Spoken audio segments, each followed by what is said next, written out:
It started with a voicemail that wasn't meant for me. I wasn't snooping. I wasn't digging. I was just picking up my phone off the kitchen counter when it buzzed with a missed call notification. From her. Strange, since she was supposed to be out shopping. Out of curiosity or maybe instinct, I hit play. Static. Laughter. Then her voice, breathy, soaked in arrogance. I don't even see him as a man anymore, she said, laughing. He's just a wallet to me.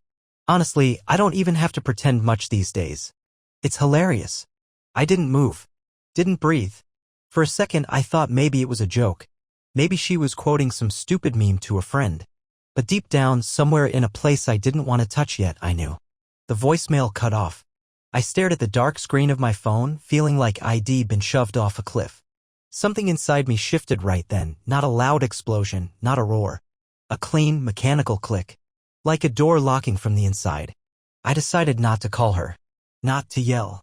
Not to confront. Instead, I wiped the voicemail. And I smiled. She wanted a wallet? Fine. I'd let her think she had one. I'd let her sink into the illusion she built for herself. But by the time she realized the game had changed, it would already be over. That night, when she waltzed back into the house carrying a few cheap shopping bags, wearing that fake exhausted smile, I met her at the door like nothing had happened. She kissed my cheek, lightly, distractedly, her mind already somewhere else. I asked her how her day had been. She rattled off some story about a long line at the mall, a rude cashier, some makeup she had to have, lies, all of it, lies stitched together so sloppily it was almost insulting. I told her she deserved a night to herself after such a stressful day, offered to pour her a glass of wine, made her dinner, played the idiot, played it well, while she scrolled on her phone, smirking into it like a teenager. I sat across from her, studying her face. How had I missed it for so long? The way she pulled her mouth when she lied. The almost gleeful glint in her eyes when she thought she was getting away with something. I realized then, she didn't respect me. She didn't even fear getting caught. She thought I was nothing. And the sickest part? She enjoyed it. It wasn't just betrayal. It was mockery. That night, while she slept with her phone clutched to her chest like a prize, I lay awake beside her, staring at the ceiling, feeling the slow, deliberate birth of something cold inside me. It wasn't hate. It was precision. It was strategy. I started tracing back everything. Every girl's night, every work trip, every I'm too tired excuse. And I began to see the pattern. See the man behind the curtains she thought she'd hidden so well. I wasn't going to scream. I wasn't going to beg. I was going to burn down the whole fake little world she built. And she would never see it coming. The first move was almost too easy. 2 days after the voicemail, I created a new email account. No name attached, no real trace to me. I sent a single message to the law firm downtown. Not to just any lawyer, but to a shark I knew by reputation alone. The kind who didn't believe in friendly settlements. The kind who smiled while tearing lives apart, piece by piece. While I waited for the meeting confirmation, I became the perfect husband. Better than perfect. I took her shopping. Bought her stupid little handbags she pretended to love. Took her out to dinner. Posted pictures of us smiling together. The more attention I gave, the bolder she became. It was almost cartoonish how easily she fell for it. A week later, she started forgetting to come home entirely. I would find excuses waiting for me in text messages. Staying at Sarah's. Why night? Too tired to drive home. Babe, don't wait up. I didn't respond to any of them. Didn't accuse. Didn't even ask questions. Every time she failed a test, I logged it, documented it, added it to the file. What she didn't know was that Sarah lived 2 towns over now. I knew that because I'd sent her a congratulations on your new place card 3 months ago. She wasn't staying with Sarah. She wasn't even trying to be clever anymore. She thought I was blind. She thought I was defeated. And she thought wrong. The law firm called. The meeting was set. I took a day off work, told Amanda I had team-building activities all day. She barely heard me, too busy giggling at her phone.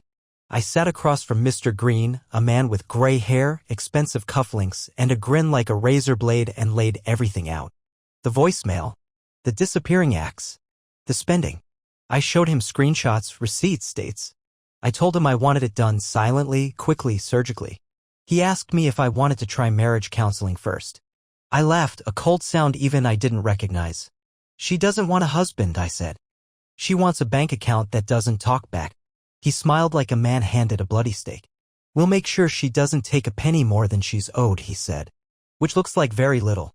On my drive home, the city lights blurred past the windows. I didn't feel anger anymore. I didn't feel betrayal. I felt control. Amanda wasn't home when I got back. A single text had come in 2 hours earlier, last-minute dinner with clients. Might be late. I didn't bother replying. I walked through the quiet house, the same house I had poured my savings into, my dreams into. I stopped by the bedroom we had once painted together and looked around, really looked. The bed wasn't ours anymore. The laughter wasn't ours anymore. The future wasn't ours anymore. And the best part? She had no idea she was already standing on a trapdoor. All I had to do was wait. When she finally stumbled in around 2 a.m., cheeks flushed, hair slightly messed, carrying the scent of someone else's cologne mixed with cheap hotel soap, she found me awake in the living room, reading. She didn't even blink. No fear, no guilt. She actually smiled. Long night, she said, stretching like a cat, pretending exhaustion. I nodded, pretending to be half asleep. Hope it was worth it, I said casually. She froze, just for a second, before laughing it off. You're so dramatic, she said. I was networking. Not that you'd understand. I smiled back at her, matching her fake energy. Right, I said. Networking. She didn't know it yet, but in that moment, she wasn't my wife anymore. She was just an actress playing a role she was about to lose spectacularly. The days that followed felt like the slow tightening of a noose. Amanda, oblivious, leaned harder into her new life, or whatever fantasy she thought she was living. The house was just a pit stop for her now. A place to grab clean clothes, charge her phone, maybe sleep off a hangover if she couldn't find somewhere better. I stopped asking questions. I stopped pretending to care. And in response, she dropped the act completely. She no longer called when she stayed out. Sometimes she wouldn't even come home until morning. She stopped wearing her wedding ring. One night I watched her toss it casually into the drawer beside her bed like it was an old receipt she didn't need anymore. Every disrespectful little move was another line in the document Mr. Green was quietly building for me. Every absence, every unexplained charge on our joint account, every lie. Meanwhile, I started planting seeds. I transferred half of our joint savings into a private account she didn't know existed. I rerouted my direct deposit. I made sure the bills she never bothered looking at anymore stayed in my name alone. Piece by piece, I was quietly unplugging her from the life she thought she owned. I started separating myself from her publicly, too. Muted our social media. Told friends that Amanda was really busy with work if they asked. Gave nothing away. I wasn't going to give her the satisfaction of a public meltdown. No. When the fall came, it was going to be clean, surgical, irrevocable. And then, like the universe couldn't resist handing me one more gift, it happened. I came home early from work one Friday. No warning, no reason, just a gut feeling. The driveway was empty, which was strange. Amanda's car was usually there during the day unless she had one of her fake errands. I unlocked the door, stepped inside, and immediately heard it. Voices. Low, laughing, intimate voices. Coming from upstairs. I moved silently, one step at a time. I didn't need to see. I didn't need to hear more. I already knew. But some stubborn, wounded part of me needed to confront the ghost head-on. Needed to kill the last sliver of doubt. I reached the bedroom door. It was cracked open just an inch. Through it, I saw Amanda sitting on the edge of her bed, my bed, her legs crossed, wearing a cheap, thin dress that barely covered her. Sitting too close to a man I had never seen before. Young. Smug. His hand on her thigh like he owned her. And then she said it, laughing, bold as brass. I could milk him for years if I wanted.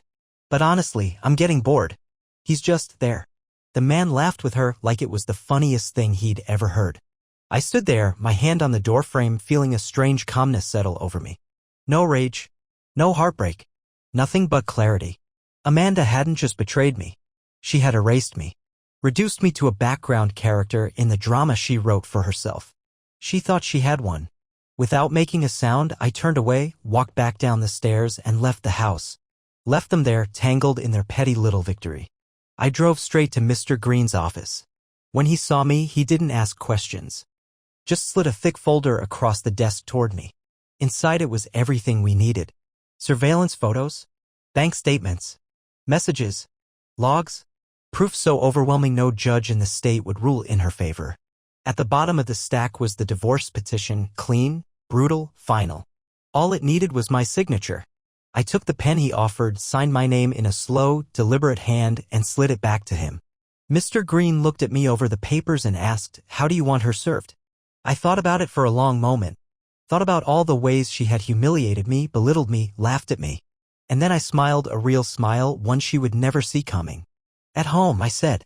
"When she thinks she's safest." The day the papers were served, Amanda was sitting at the kitchen table, barefoot, wearing one of my old t-shirts like it was some kind of trophy. She had a glass of wine in one hand, her phone in the other, scrolling, smirking at whatever secret life she thought she still had. I had made sure to be there. Sitting on the couch, pretending to be lost in the TV. Calm. Controlled. Dead inside where she couldn't reach anymore. The doorbell rang. Sharp, abrupt. Amanda barely glanced up. "Can you get that?" I didn't move. The second knock was louder. Impatient. She sighed dramatically, stood up, and shuffled over to the door. When she opened it, two uniformed couriers stood there, holding a manila envelope between them like it was radioactive. "Delivery for Amanda Reynolds," the taller one said, loud enough for the whole neighborhood to hear. Amanda frowned, confused, reaching for the envelope. "I'm Amanda. Consider yourself served," the courier said, his voice clinical. Amanda blinked at the papers now in her hands. She looked down, started reading, and I swear I could hear the exact second her world cracked open. Her head snapped up, eyes wide, face draining of color. She turned toward me, mouth opening and closing like a fish pulled from water. You're divorcing me?" she said, her voice breaking halfway through. I muted the TV and stood up slowly, casually, as if we were just discussing the weather. "Looks like it," I said. She dropped the papers onto the floor like they burned her. This is insane," she stammered. We can fix this. We can go to therapy or take a trip or..." I laughed. Not cruelly. Just honestly. "You think you can fix this?" I said. "After everything you've said about me? After everything you've done?" Her eyes darted around the room like she was searching for an escape route. "I didn't mean it," she shouted. "You're twisting everything. You don't understand, Jake. You never understood." "No," I said, stepping closer, letting every word land like a stone. "I understand perfectly now." She shifted gears so fast it was almost impressive. Her face hardened, her voice dropped into something low and venomous. "You won't get away with this," she hissed. "I'll destroy you in court. You think you're the only one who can play dirty?" I tilted my head slightly, almost amused. "You might want to read those papers more carefully," I said. "You're walking away with exactly what you brought into this marriage. Which is nothing." For a second, she just stood there, blinking, processing. And then she exploded. "You think you're so smart," she screamed. "You think you've won? You're pathetic. You'll die alone, clinging to your stupid little savings account like it means something." I let her rage, let her spit every last drop of venom she had. It didn't touch me anymore. It couldn't. Watching her now was like watching a stranger have a meltdown at an airport, loud, ugly, and irrelevant. Finally, when she realized I wasn't rising to her bait, she tried one last move. Fake tears. She collapsed onto the floor, sobbing into her hands, wailing like her heart was breaking. "Please," she gasped between fake cries. "Don't do this. I love you. I need you. We can start over. I swear it'll change." I crouched down so we were eye level. She looked up at me, mascara streaked down her face, still performing. "You don't love me," I said quietly. "You love what I can give you." She opened her mouth to protest, but I shook my head. "I overheard you, Amanda," I said. "The night you said I was just a wallet to you. You laughed about it." Her face froze, the act dropping all at once. "You never had a clue I heard you, did you?" I said. "So I let you think that. I let you believe it until it was too late. The silence between us stretched, thick and heavy. Finally, she whispered, bitter and broken, "I hate you." I stood up, grabbed my keys from the counter, and looked back one last time. "Good," I said. "Hate me all you want. It doesn't change a thing." I walked out, leaving her there, a crumpled ruin of lies and broken schemes, in the house she would soon lose, the life she had already thrown away. And for the first time in months, I breathed. Really breathed. Freedom didn't come with fireworks or dramatic music. It came quietly, like a door closing behind me forever. I thought maybe after the scene in the kitchen, the screaming, the begging, the hatred, Amanda would finally understand it was over. I underestimated her capacity for delusion. 2 days later, she showed up at my office. No warning. No shame. I was coming back from lunch when I saw her leaning against the hood of my car, sunglasses perched on her head like a crown, wearing a dress 2 sizes too small, trying to look like the woman I married and failing miserably. My coworkers pretended not to notice, but I could feel their stares burning into my back as I walked toward her. Amanda gave me a tight smile like nothing had happened. "Jake," she said, sweet as poison. "Can we talk?" I didn't answer. I unlocked my car and opened the door. She slid in before I could stop her, laughing like it was some inside joke we shared. I sat behind the wheel, not looking at her. "You need to leave," I said. Instead, she reached out, placed a hand lightly on my arm, the same arm she used to cling to when she wanted something expensive. "I've been thinking," she said, voice dripping with false sincerity. Maybe we rushed things. Maybe we both made mistakes." I turned to her then, really looking at her. There was no regret in her eyes. No love. Just calculation. A last-minute Hail Mary because her new life wasn't panning out the way she thought it would. "Let me guess," I said. "Your little friend didn't turn out to be the upgrade you hoped for?" Her smile twitched, faltered for just a second. "You don't know what you're talking about," she snapped. I laughed, a low, bitter sound. "Oh, I know exactly what I'm talking about." She shifted tactics immediately, like flipping a switch. Voice soft. Hands ringing nervously in her lap. "I miss us, Jake," she whispered. "You and me, we had something real." I leaned back, studying her. "You missed the vacations. The dinners. The security," I said. "You missed the man you thought would fund your fairy tale." She flinched as if I'd slapped her. "I made a mistake," she said, voice rising, desperate now. "People make mistakes, Jake. You can't just throw everything away because of one mistake." I smiled, but there was no warmth in it. "You didn't make a mistake," I said. "You made a choice. Over and over again." She sat there, breathing hard, her hands clenching into fists. Finally, she dropped the mask entirely. "You think you're so much better than me?" she spat. "You think you're some innocent little victim? You're nothing without me, Jake. You're boring. You're safe. That's all you ever were." I nodded slowly, like I was considering her words. Then I said, "And you're nothing with me." Silence. Amanda stared at me, stunned. For the first time, maybe in her entire life, she had no answer. No comeback. No defense. She was just small, petty, empty. I reached across her, opened the passenger door, and held it open. "Get out," I said. She sat there for a second longer, as if she could still spin this, still turn it around. But when she saw the look on my face, not anger, not hurt, just finality, something inside her cracked. She stepped out, slammed the door harder than necessary, and stalked off down the street without looking back. I watched her go, feeling nothing but relief. No sadness, no nostalgia, no what-ifs, just freedom. And when I drove away, I didn't look back either. Later that night, my lawyer called. Amanda's attorney, a bargain bin hack she must have hired in a panic, had tried to float the idea of reconciliation. Mr. Green laughed when he told me, said he'd already shredded the request. "She's starting to realize she backed the wrong horse," he said. "Desperation makes people clumsy." Good, I thought. Let her scramble. Let her sink. Because for the first time in years, my life wasn't about chasing her approval, cleaning up her messes, saving her from herself. It was about me. And I wasn't going to waste a single second more on a woman who couldn't even pretend to respect me when she thought I wasn't listening. Amanda wasn't done. She was too stubborn, too arrogant to accept that the game was over. A week after she tried ambushing me at my office, she made her next move, and it was worse than I expected. It was a Saturday morning when the knock came. Not at the door, at my bedroom window. I jerked awake, confused, heart hammering in my chest, pulled back the curtain, and there she was, Amanda, in the backyard, dressed in an oversized hoodie, hair a tangled mess, barefoot on the cold grass, pounding on the glass like a lunatic. I stared at her, half expecting to wake up from some bad dream. When she saw me looking, she gave this weird, twisted little smile and mouthed something. "Talk to me." I stepped away from the window, sat down on the edge of the bed, breathed. I wasn't going to give her the satisfaction of a scene.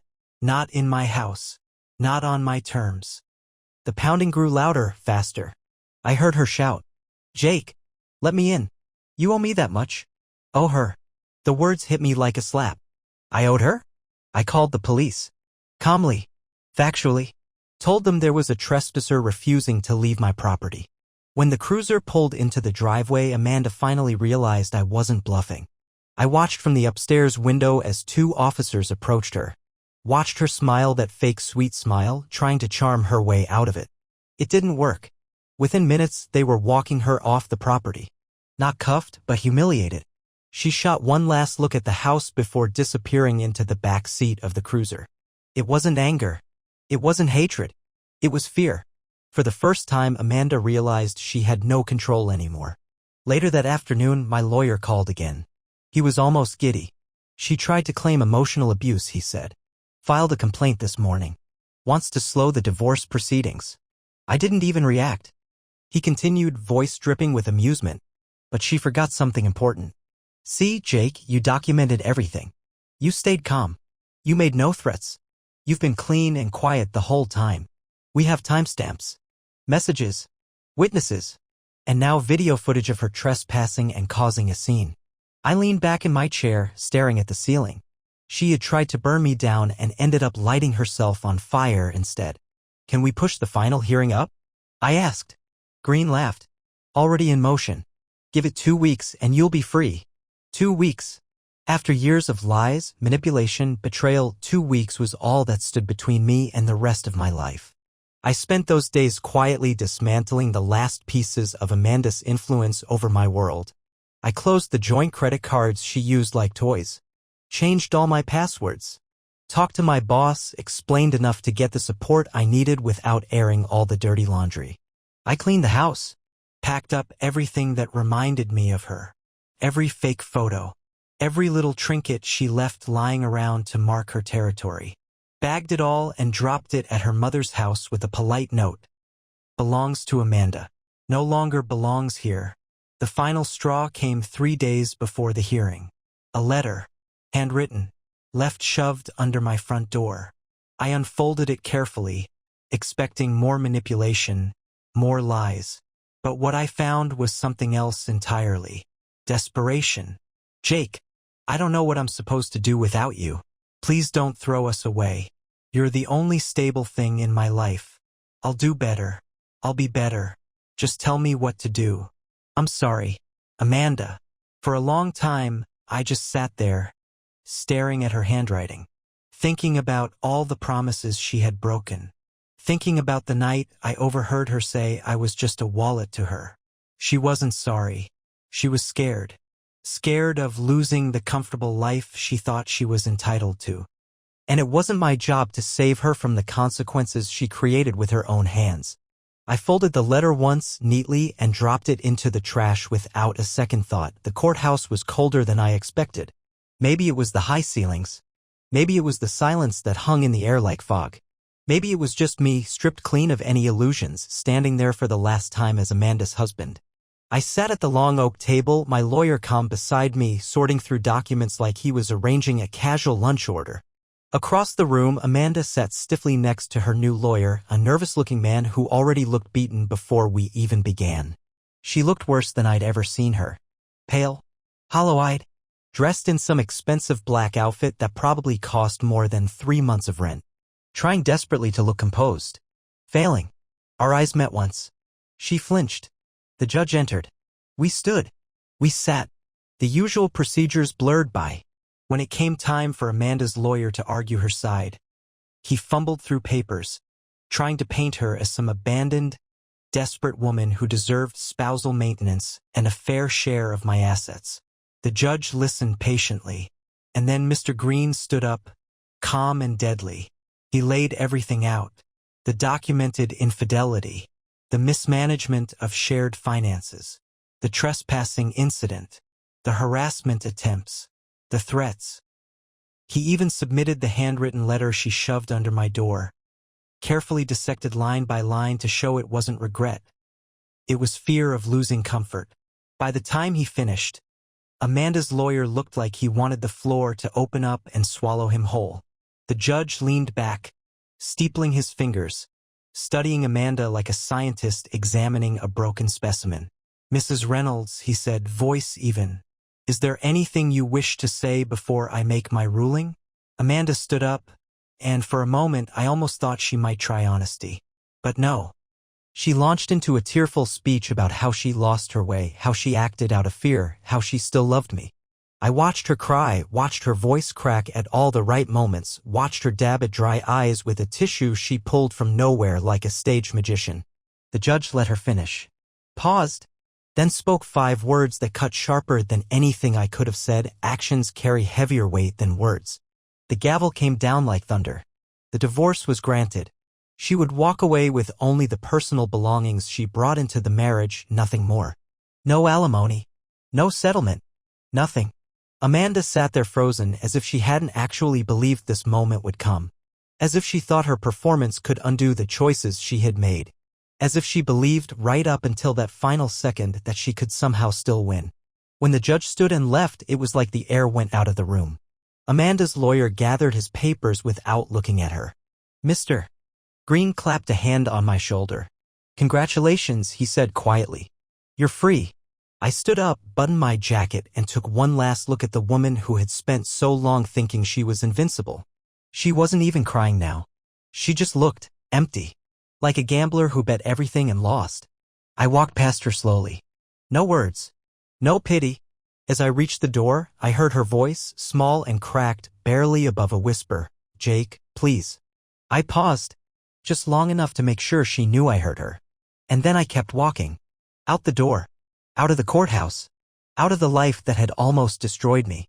And for the first time in years, the world outside felt wide open again. I thought that after the court ruling, Amanda would finally fade out of my life like a bad dream after waking. I underestimated just how desperate a person can get when they realize they've lost everything. It started 2 days after the hearing. A knock on the door. This time softer. Hesitant. I ignored it. Another knock. Longer. Almost pleading. I kept cleaning the kitchen, pretending she didn't exist. Eventually, the knocking stopped. I watched through the window as Amanda slumped down onto the front step, her arms wrapped around her knees, her whole body shivering in the late evening cold. I stood there, behind the curtains, invisible, watching the woman who used to parade herself around with smug certainty, now reduced to a shivering wreck on a doorstep that wasn't hers anymore. Part of me felt nothing. Another part, a much smaller, more stubborn part, whispered that this was still someone I once loved. I crushed that voice immediately. Love without respect isn't love at all. It's just addiction. After an hour, she gave up. Got up. Staggered down the street into the dark. I thought that would be the end. It wasn't. The next morning, I found a package on my doorstep. No return address. Inside was a framed photo. A picture of us from better days, smiling on a beach somewhere, arms tangled, the world perfect behind us. Taped to the back was a note. "We were happy once. I can make you happy again. Please don't shut me out." No signature. None needed. I put the frame face down on the counter and left it there like it was a crime scene. Later that night, my phone buzzed. A text from an unknown number. "I'm sorry. I'm lost without you." 5 minutes later. "I'm nothing without you. Then please, just meet me. One drink. One conversation." I didn't respond. I didn't even hesitate. Because I knew exactly what she was doing. She didn't want me back because she loved me. She wanted the safety back. The net under her feet. The easy life she thought was guaranteed. When I didn't reply, the messages turned angry. You're cruel. You're heartless. After everything I did for you, this is how you treat me? I blocked the number without another thought.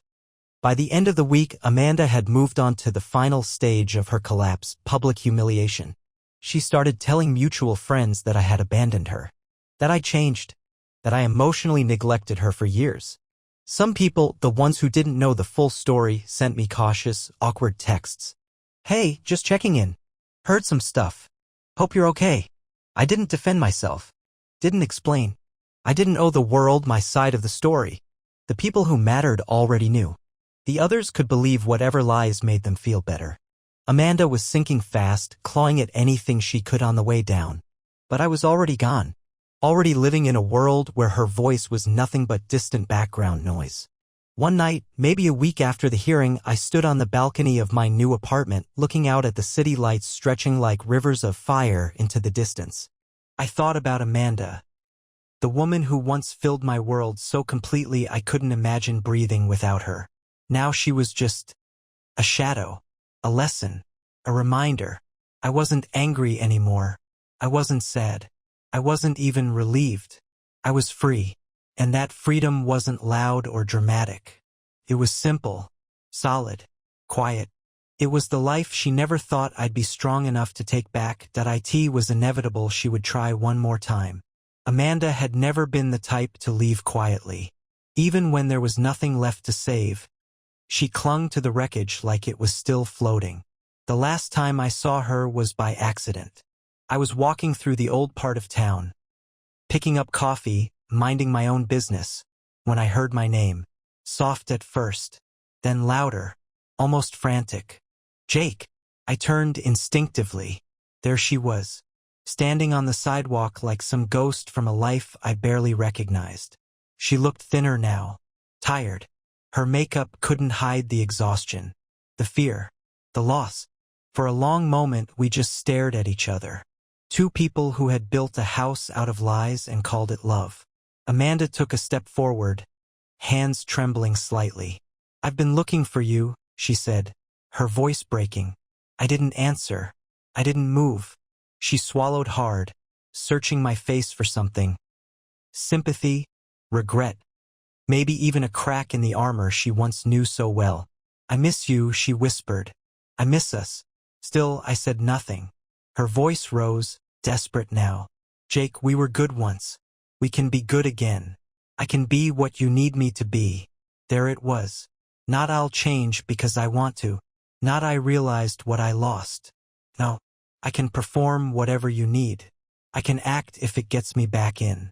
It wasn't about love. It was about survival. Amanda took another step toward me, close enough now that I could see the cracks in her perfect mask. Please, she said, give me one more chance. Just one. I looked at her then, really looked, and saw it for what it was. Not love, not hope, just fear. Fear of starting over without a safety net. Fear of a life that didn't come with guarantees. Fear of a world where she had to stand on her own 2 feet instead of climbing onto someone else's back. I shook my head slowly. No, I said. Her face crumpled. She staggered back a step like the word physically hit her. Why? She choked out. Why are you being like this? I loved you. I met her eyes, steady and calm. You loved what I gave you, I said. Not who I am. Tears filled her eyes, but I didn't move to comfort her. She had made her choice long before today. Before the night I overheard her mocking me. Before every late night she spent in someone else's bed. Before she ever thought of me as nothing but a wallet with a heartbeat. I took a slow breath, feeling the final weight lifting from my chest. I forgave you a long time ago, Amanda, I said, but that doesn't mean I'll let you back in. She opened her mouth to argue, to beg, to scream, but I didn't stay to listen. I turned and walked away, leaving her standing there in the middle of the sidewalk, clutching nothing but the ruins of a life she had shattered with her own hands. I didn't look back. Not once. Because there was nothing left behind me worth seeing.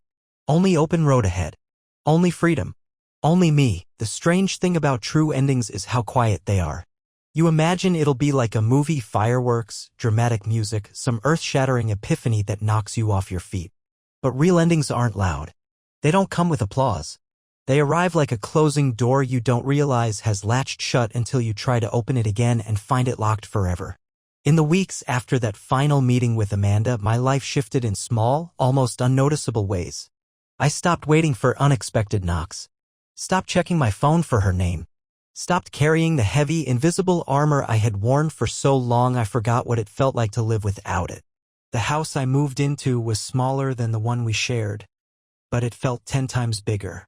Every corner was mine. Every wall. Every quiet moment. No secrets dripping down the stairs. No fake apologies floating through the halls. Just me. And peace. Sometimes late at night, I would catch myself thinking back. Not out of longing, not even out of anger. Just taking inventory of everything I had survived. I thought about the man I used to be, the one who bent over backward to be enough for someone who never planned to stay. I thought about the man she thought she could reduce to a wallet. And I thought about the man who finally stood up, burned the script she had written for him, and walked off the stage. Amanda had taught me the hardest lesson of my life. Love isn't about grand gestures or pretty words. It's not about loyalty when it's easy or promises made under pressure. It's about respect, consistency, truth. And if those things aren't there, if you have to chase them, beg for them, excuse their absence, then what you're clinging to isn't love. It's fear. She taught me that people don't change because you love them harder. They change or they don't because of who they are. I couldn't have saved Amanda from herself. I was never supposed to. And standing here now, in the life I rebuilt from the ground up, I don't carry hatred for her. I don't carry sadness. Only knowledge. Only clarity. She threw away something rare. Something real. Something she'll spend the rest of her life looking for in other people who will never give her what I gave so freely. And me? I'm not broken. I'm not bitter. I'm not a wallet. I'm a man who learned to never hand over the keys to his worth again. Not for anyone. Not for anything. If you're reading this, if you're trapped in a love that feels like slow death, in loyalty that feels like a leash, let me tell you something. You don't owe anyone your life just because they were there to drain it from you. You're allowed to walk away. You're allowed to start over. You're allowed to save yourself. And when you do, when you finally do, you'll understand the truth. The loudest revenge isn't rage. It's survival. It's rebuilding. It's living so well they become nothing more than a footnote in your story. And that story is yours now. Only yours.